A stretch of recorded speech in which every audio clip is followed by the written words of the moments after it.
अस्सलाम वालेकुम स्टूडेंट्स, कैसे हो आप लोग। अभी हमारा चैप्टर नंबर 13 करंट इलेक्ट्रिसिटी जो कि सेकेंड ईयर फिजिक्स का चैप्टर नंबर 2 है वो हो गया है ख़त्म।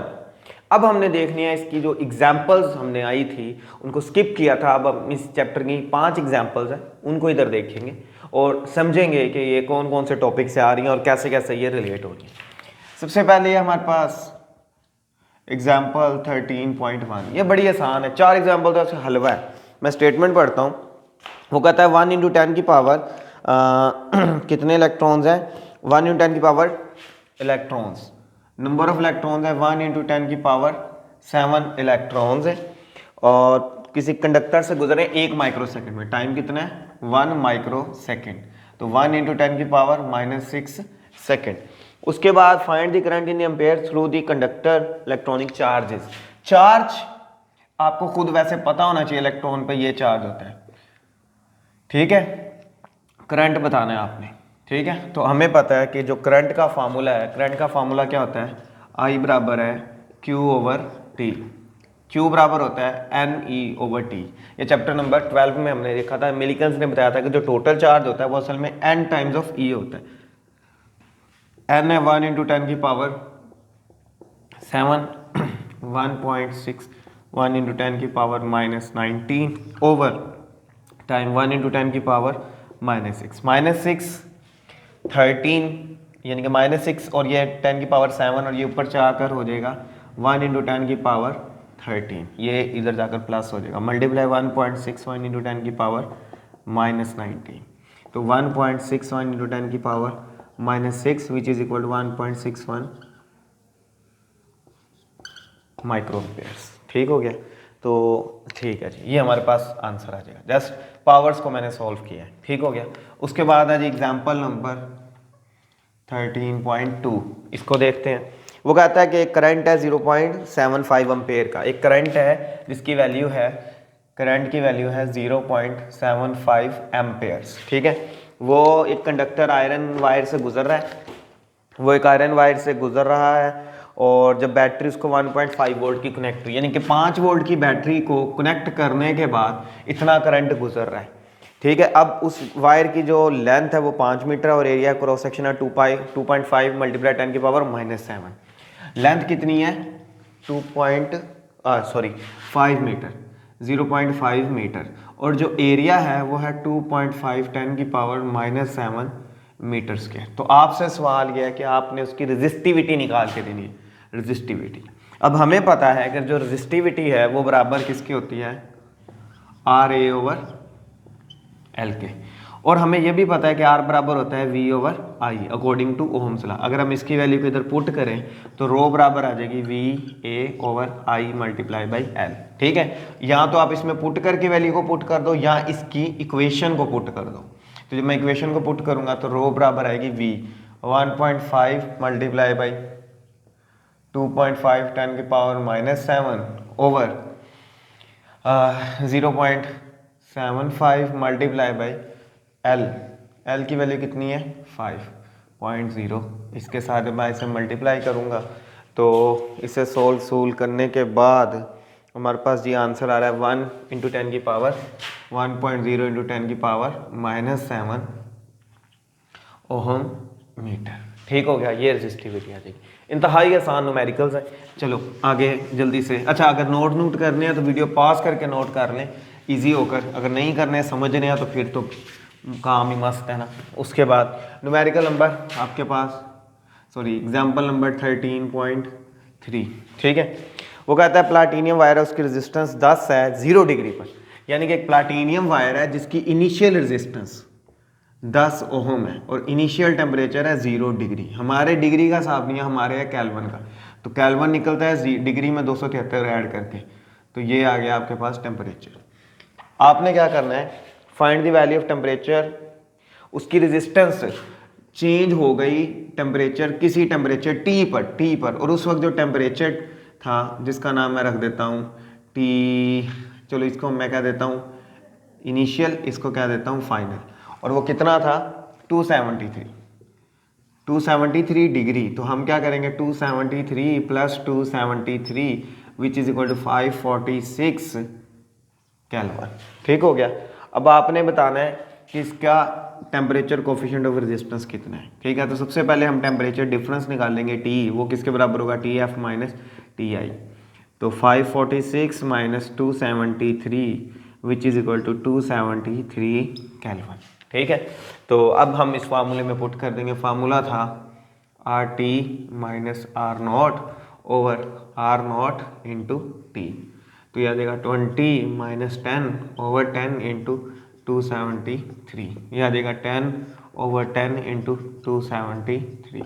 ये इसे काट देगा तो बचेगा 1 over 273 which is equal to, आप कैलकुलेटर पे सुकून से इसका आंसर निकाल सकते हो, वो आएगा 3.66 इंटू 10 की पावर माइनस 3। क्या आंसर आएगा, 3.66 इंटू 10 की पावर माइनस 3। और अल्फा का यूनिट आपको पता है के की पावर -1 होते हैं केल्विन पर केल्विन। ठीक हो गया। Example number 3। एग्जाम्पल नंबर 4 देखते हैं जल्दी से, जल्दी जल्दी जल्दी जल्दी। 2 एग्जाम्पल रह गई, बस खत्म हो गया, बस बिल्कुल छोटा सा ये लेक्चर है। 13.4 में वो कहता है कि the potential difference between the terminal of battery in open circuit is 2.2।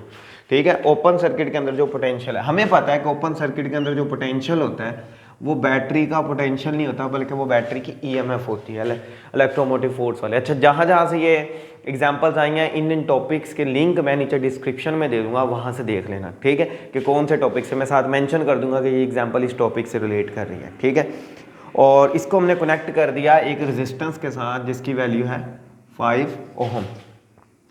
तो पोटेंशियल गिर गया, तो जो पोटेंशियल गिरा होगा वो अब हमारे पास आया होगा टर्मिनल पोटेंशियल। ठीक है, find the current and internal resistance.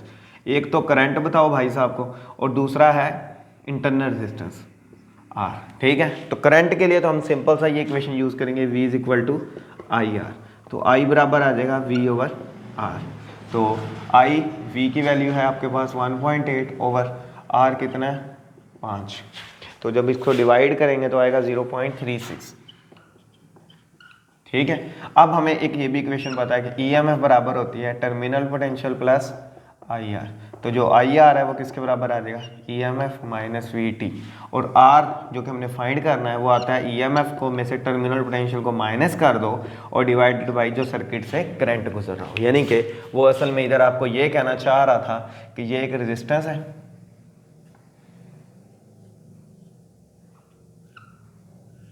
ठीक है, इधर आपने स्विच लगाया था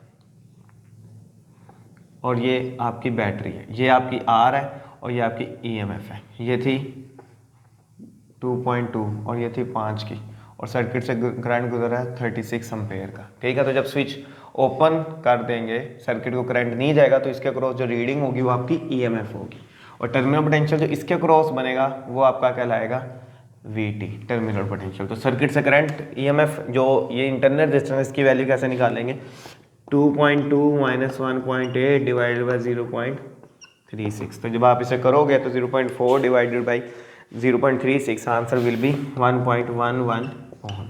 तो इस सर्किट की जो इंटरनल रेजिस्टेंस है वो है जिसकी वजह से इसके क्रॉस पोटेंशियल का ड्रॉप आ रहा था 0.4 का। ठीक हो गया, ये आ गया आपके पास एग्जाम्पल नंबर 4।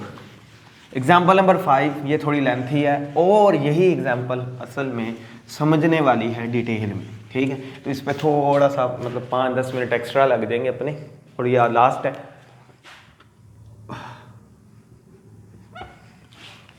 ठीक है, लास्ट एग्जाम्पल कहता है calculate the current in 3 resistance of the circuit as shown.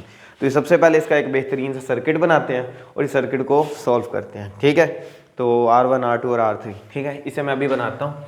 तो इसके अंदर आपको नज़र आएगा कि एक battery, battery number 2, battery number 3,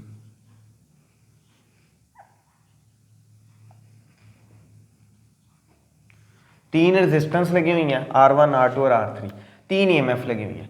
ये जो EMF 1 है, ये EMF 2 है और ये EMF 3 है। तीनों की अलग अलग वैल्यूज़ हैं। EMF 1 40, 60 और 50।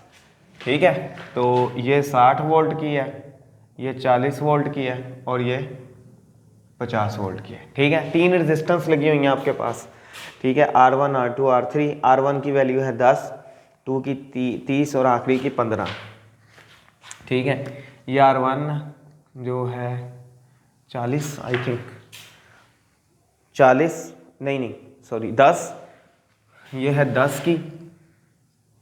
उसके बाद ये R2 ये है 30 की और जो R3 है ये है 15 ओम की।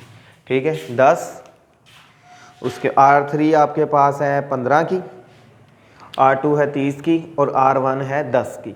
ठीक है, तो आपने इन तीनों रेजिस्टेंस के क्रॉस करंट बताना है। तो इसको मैं इधर भी लिख लेता हूँ। EMF 1 है 40, EMF 2 है 60, EMF 3 है आपके पास 50 वोल्ट की, R1 जो है वो है 10 की, R2 जो है वो आपके पास है 30 ओम की और R3 जो है वो आपके पास है 15 ओम की। अब आपने I1 I2 फाइंड करना है। ठीक है, यानी कि ओवरऑल आपने इस सर्किट के अंदर से करंट ढूंढने हैं। ठीक है, अब ये I1 I2 मैंने क्यों लिखा, क्योंकि इधर हम आपके पास दो लूप, मैं इसके नाम दे देता हूँ A B C D E और F। आपके पास है दो लूप, एक लूप का नाम अगर मैं यहाँ से स्टार्ट करता हूँ तो B A D E B, और जो दूसरी लूप है अगर इधर से स्टार्ट करूँ या इधर से करता हूँ तो मैं आएगी B E F C और B। तो दो लूप्स आपके पास है, तो इन दोनों को सॉल्व करना है। तो यहाँ पर आप किरचॉफ से पहले किरचॉफ के बाद एक रूल्स पढ़ाए थे प्रोसीजर फॉर सर्किट सॉल्यूशन, उनको देखें। तो सबसे पहले डायग्राम बनानी है, फिर आपने इधर रेजिस्टेंस को लूप्स में देख लेना है। तो ये देखो, ये रेजिस्टेंस इस लूप में आ गई, ये इसमें आ गई और ये दोनों में आ गई, ये वाली रेजिस्टेंस यूं। अब आपने क्या करना है, अब इनके मुताबिक आपने करंट्स की डायरेक्शन डिसाइड करनी है। तो मैं इसके मुताबिक करंट लेता हूँ, इसके पॉजिटिव से चला और नेगेटिव पर आ रहा है। ठीक है, तो इधर से यूं, तो इस करंट का नाम I1 रख दूंगा और जो डायरेक्शन एक में ली है वही डायरेक्शन आपने दूसरे में लेनी है। ठीक है, अब इनके ऊपर किरचॉफ रूल्स लगाएंगे। सबसे पहले पहली पर लगाते हैं, फिर हम दूसरी पर लगाएंगे। सबसे पहले पहली रेजिस्टेंस पर लगाते हैं। तो सबसे पहले आप देखो, अगर ये लूप इधर से शुरू हो रही है तो इसके जा रहा है लो से हाई, तो ये आ जाएगा गेन। इधर हाई से लो आ रहा है तो आ जाएगा लॉस। उसके बाद इसके अक्रॉस जो करंट गुजरेगा वो ना होगा I1, वो आएगा I1 इंटू R1, और जो इसके क्रॉस से गुजरेगा वो होगा I1। यहाँ से ये I1 देखो यहाँ से नीचे से ऊपर जा रहा है, लेकिन इसी वक्त इसका ऊपर से नीचे आ रहा होगा, तो उसका नाम होगा I1 minus I2 into R2। ठीक है, तो ये इस लूप की होगी। इसके बाद इसको शुरू करते हैं B से। तो देखो इसके ये हाई से लो आ रहा है। ठीक है, इसके हाई से लो आ रहा है, तो फिर यहाँ पर आएगा लॉस दूसरी के। ठीक है, ये मैं इधर 1 और 2 लिख देता हूँ, इसमें लॉस आएगा। उसके बाद इधर से जो करंट गुजरेगा उसका नाम होगा I2 माइनस I1, क्योंकि अब I2 को डील कर रहे हैं तो I2 ऊपर से आ रहा है नीचे से आ रहा है, तो I2 में से I1 गुजरेगा, R2 में से माइनस I2 इंटू R3, और इसके नीचे से ऊपर गया तो आ जाएगी प्लस E3। समझ आया कि किरचॉफ रूल लगा दिया। हाई से लो से high gain, loss loss loss. फिर इसका देखो, तो इसका देखो हाई से लो आया तो लॉस, फिर लॉस, फिर लॉस, और उसके बाद लो से हाई तो गेन। अब आप इसमें वैल्यू पुट करो, E2 की वैल्यू पुट करो 60 माइनस E1 की 40 माइनस I1 R1 की थी 10 I1 माइनस I1 यह आ जाएगा minus minus I1 into R2, और R2 minus minus minus plus R2 into I2 into R2, यही बनेगा। सॉरी I1 आएगा, इस इक्वेशन को देख रहा हूँ। ठीक है, अब मैं इनकी वैल्यूज पुट कर देता हूँ। R2 कितना था आपके पास 30 I1, और इधर मैं R1 की जगह ही लिख दूंगा 30 I2। इसे आप सॉल्व करो, ये आ जाएगा माइनस 40 I1 प्लस 30 I2 और प्लस 20 इज इक्वल टू 0। तो जब ये उधर जाएंगी तो इन सब में आ जाएगा कॉमन, I1 उधर गया प्लस का 40 I1 minus 30 I2 is equal to 20। ठीक है, इन सब में 10 कॉमन आ रहा है, तो इतनी मैथ आपको आती होगी, 10 कॉमन ले लो इन सब से, तो 10 इधर आकर कट जाएगा तो बचेगा 4I minus 3I2 which is equal to 2। This is your equation 1। ठीक हो गया, ये 1 इक्वेशन है, 4I1 minus 3I2 which is equal to 2, ये इक्वेशन 1 आ गई। ठीक है, अब इक्वेशन 2 देखते हैं। इसके अंदर बस आपने वैल्यूज पुट करनी है। E2 कितना है आपके पास, E2 है minus 60 minus I2 into R2 की वैल्यू कितनी है 30 I2 minus minus plus 30 I1। एक स्टेप डायरेक्ट कर रहा हूँ, R2 की वैल्यू डायरेक्ट पुट कर रहा हूँ, R3 15 I2 प्लस ये कितना है 50 इज इक्वल टू 0, सॉरी इधर भी 0 आना था, इधर भी 0, ये किरचॉफ रूल्स है ना, इक्वल के आगे 0 आएगा, ठीक है। तो Kirchhoff rule sum of that is equal to 0, तो ये 0 और 0 आ गया, ठीक है। इनमें बचा माइनस ये 30 और ये आ जाएगा minus 45 I2 plus 30 I1 is equal to minus 10 is equal to 0। ये देखो ये 60 है माइनस का और ये 50 है, तो माइनस 10, इसको इसके बराबर करो, ठीक है। तो आ जाएगा 30 I1 minus 45 I2 is equal to 10। इन सब में क्या चीज़ कॉमन आ रही है, इसमें 5 कॉमन आ रहा है मेरे ख्याल से। इसको सॉल्व करो तो 5 ही बन रहा है, इसमें आ जाएगा 6 I1 minus 9 I2 is equal to 2। ये इक्वेशन बन जाएगी आपकी 2, ठीक है। ये दो इक्वेशंस बन गई। अब इनको आपने क्या करना है, प्लस माइनस कर लेना है, ठीक है। अब इसको अगर आप प्लस माइनस करो तो हाँ 6I1 minus 9I2 is equal to 2। इन आप किसी एक इक्वेशन को सॉल्व कर लो। उसने क्या किया है, इस इक्वेशन को और इस इक्वेशन को मल्टीप्लाई किया है। ऊपर वाली इक्वेशन को उसने मल्टीप्लाई किया है 3 के साथ, 3 के साथ करो तो ये आ जाएगा 12I1 minus 9I2 is equal to 6, ठीक है। और नीचे वाली इक्वेशन को भी मल्टीप्लाई कर लो 2 के साथ, 12I1 minus 18I2 is equal to 4, ठीक है। माइनस प्लस माइनस, ठीक है, इन दोनों को कर दिया, माइनस प्लस प्लस तो बचेगा 9I2 which is equal to 2। तो I2 किसके बराबर आ जाएगा, 2 डिवाइडेड बाई 9, ठीक है। तो I2 की वैल्यू आ जाएगी। सिमिलरली इस I2 की वैल्यू को आप किसी में भी पुट कर दो। I2 को मैं इसमें पुट कर देता हूँ, ठीक है। तो जब मैं इसमें पुट करूँगा तो आएगा 6I1 minus 9 into I2, 2/9 is equal to 2। ये से कट गया, ठीक है। तो इधर बचेगा 6I1 माइनस 2 इंटू 2, तो ये माइनस 2 उधर जाकर हो जाएगा प्लस 2, तो इधर बचेगा इक्वल टू 4 और I1 बराबर आ जाएगा 4/6 विच इज इक्वल टू 2/3, ठीक है। तो I1 की वैल्यू होगी 2/3 और I1 की वैल्यू होगी 2/9। तो मेन वैल्यूज हमने ढूंढनी थी वो ढूंढ ली है, ठीक है। इसको नोट करना है तो वीडियो को पॉज करके नोट कर लो। अब मैंने कहना है कि इस रेजिस्टेंस के अक्रॉस करंट कितना गुजर रहा है, इसके अक्रॉस, ठीक है। करंट अक्रॉस R1, तो R1 से सिर्फ एक ही करंट गुजरा है जिसका नाम है I1 और I1 की वैल्यू आई है 2/3, ठीक है। करंट अक्रॉस R2 के अक्रॉस जो करंट था, याद करो वो किसके बराबर था, इनमें से ज़्यादा जो होगा वो प्रोमिनेट कर देगा। तो I1 ज़्यादा है तो मैं कहूँगा I1 माइनस I2, ठीक है। तो जो ज़्यादा होगा वो जाहिर सी बात है इसमें से गुजर के जाएगा। तो इस वक्त I1 हमारी कैलकुलेशन के मुताबिक I1 ज़्यादा है, तो क्या लिखूँगा मैं 2/3 माइनस 2/9। एलसीएम ले लो 9, तो इधर तो बचेगा 2 और 6 तो आ जाएगा 4/9। आई थिंक 4/9 ही है, ठीक है जी, 4/9 है। और करंट अक्रॉस R3 में हमें पता सिर्फ एक ही करंट गुजर रहा था जिसका नाम था I2, ठीक है। तो I2 कितना निकाला है मैंने अभी 2/9, तो ये करंट है, ठीक है। बुक ने इसे मजीद डेसिमल में यानी कि 0.66, 0.44 और 0.22 में डिवाइड करके कैलकुलेट करके दिया है, ठीक है। अगर ये लास्ट न्यूमेरिकल समझ नहीं आया तो वीडियो को दोबारा देख लो, इस न्यूमेरिकल के पोर्शन को इंशाल्लाह ये समझ आ जाएगा।